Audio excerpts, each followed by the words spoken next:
Hi, so I've been meaning to film this review for what feels like ages. I read these two books over a week ago. The first one almost 2 weeks ago, possibly over 2 weeks ago. And I still haven't done a review on either of them. So that's what I'm going to do today. So the first book I'm going to talk about today is called Drowned by Nicola Riley. This is a dystopian, apocalyptic kind of novel following a girl, a disabled one-armed girl named Ko and a boy called Tim who live in this isolated small community that live on an island that when high tide comes, the whole island is flooded, except for the smallest point of the tower where the royalty live, and this platform where the rest of the community stands during high tide, which is called the formation. And they all have a little square of space that they stand in. So at the start of this novel, Ko and Tim are just hitting the age of 16, which is the point in this society where you leave the inner circle of the formation, which is furthest from the edge of the platform and safest, where the kids are, and they are there's only the two of them and a young girl. They're the only children on the island. It's kind of forbidden to have kids because it's considered a way of getting yourself a better spot on the platform. But so these guys, Tim and Ko, are just about to turn 16 and have to take their place in the ranks on the rest of the platform, which is determined by your job position. And Tim is a lead fisherman, so he's guaranteed a relatively okay spot because he gets the community food. But Ko essentially shovels shit, so she's not getting a good spot on the formation. She's almost guaranteed to be right near the edge. Hers is the kind of worst job on the island.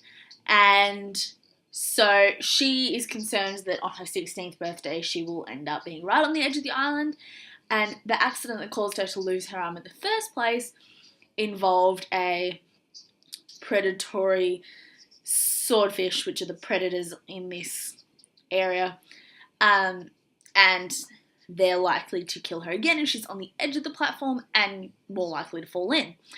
But then the princess, who is royalty, gives Ko the option to become her maid and get a better position.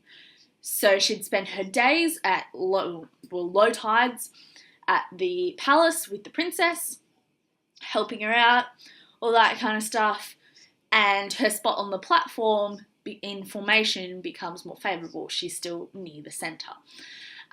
So she does that, and essentially it follows how she is affected by being with the royals, and how as the king dies, the community has to raise up and decide who they want to rule them and who's going to effectively look after the community and keep everyone safe and all that kind of stuff.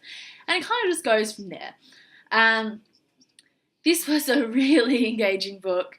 I had it on my computer as an e-arc, and I just kept pressing the button to move to the next page. It was kind of addicting. I loved how flawed the main character was. Ko lacking her arm, having the worst job on the island, and how she came to be kind of a hero despite the fact that she was in one of the most difficult positions on the island.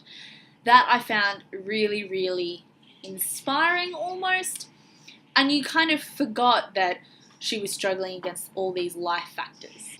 Yeah, I really loved that about Ko, and I also really loved the dynamics of the community and figuring out how everyone worked and how this society was going to work together as a whole, and watching it crumble, which is really interesting and really engaging, and loved it. Let alone all the risk of life and all that kind of stuff that was there, and it's fast-paced stuff.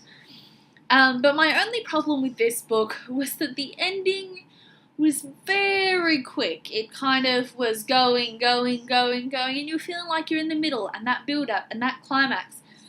And then it kind of just went, whoop, and it was gone. It was done. And I know it is the first in a series, or at least a duology, but in a book, I need my climax to be something more than just a quick ending, if that makes sense. So it went from build-up to conclusion way too quickly. I think in like a chapter for my liking, and just didn't work. I feel like if I could marathon this series, like if the next one was available for me to read, I could have got over that a bit more, but just didn't work for me. And that was my one fault with this book. This would have been a 5-star book if not for that ending. And it was amazing anyway. So I think it only took off maybe a star, half a star for me. But it did take off that half a star. And I didn't feel fulfilled at the end. I want that second book. I also think that the big reveal was kind of cliched, yes, but also not executed that well. It kind of happened really quickly. There wasn't much build up to it, and I don't know. I felt like the story could have happened without that being a factor. Like, the whole way through, spoilers here, but the whole way through you felt like it was kind of a dystopian, real life, things have gone, apocalyptic, real life, things have gone wrong story. And then you get to the end and it's really a fantasy. And it happens in like the second last chapter, when that has not been an element anywhere through the rest of the story. It just kind of seemed out of the blue. It was a little bit obvious. I don't know, it resolved issues, but it didn't build the mysticality and tension of those concerns throughout the book and, like, components. And then expected it to be a big deal at the end. Yeah, the review was a bit poor. Really? But overall, I really liked this book, and I'm pretty sure I gave it 4.5 out of 5 stars. Then next, I'm going to talk about Searching for Sky by Gillian Cantor. This is I guess you could say contemporary, but it doesn't read like a contemporary. So, I don't know, I guess it's contemporary. Nothing fantastical, paranormal happens, but it's very deep, a bit mysterious, that kind of thing. So it follows this girl called Sky who lives on this island with a boy called River, and they've known practically nothing else. Sky's mum and River's dad, and the two of them, have been the only ones on the island since Sky was born, pretty much, or as long as she can remember anyway. And her whole life has been on this island. She knows how to survive on the island, how to get food, how to stay safe, all that kind of thing.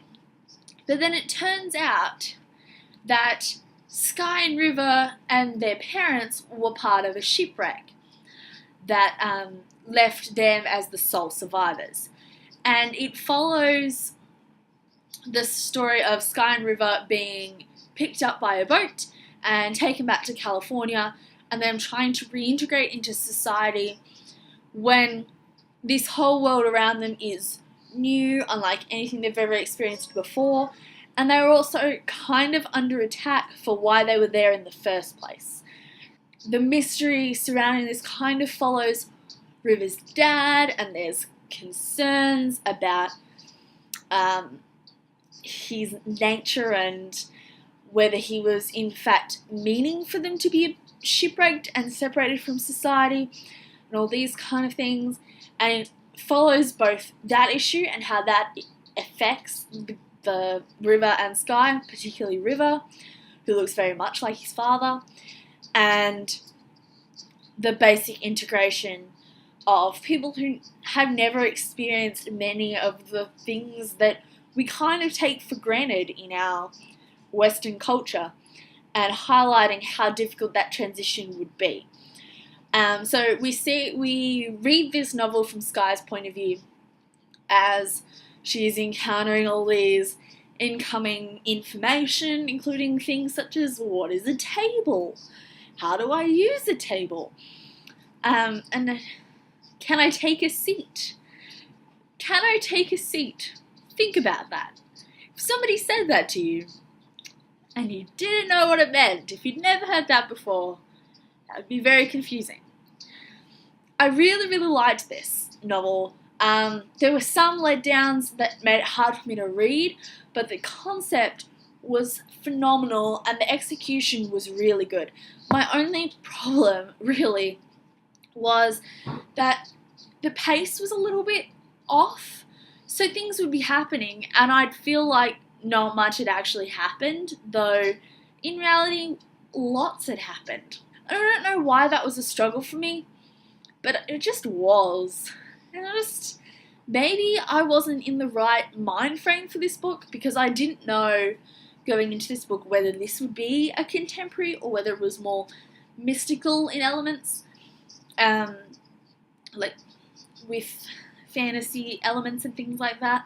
I didn't know. So I kind of went into this blind. So I don't know if I just wasn't prepared for what was going to be happening. And so I found the pace weird, but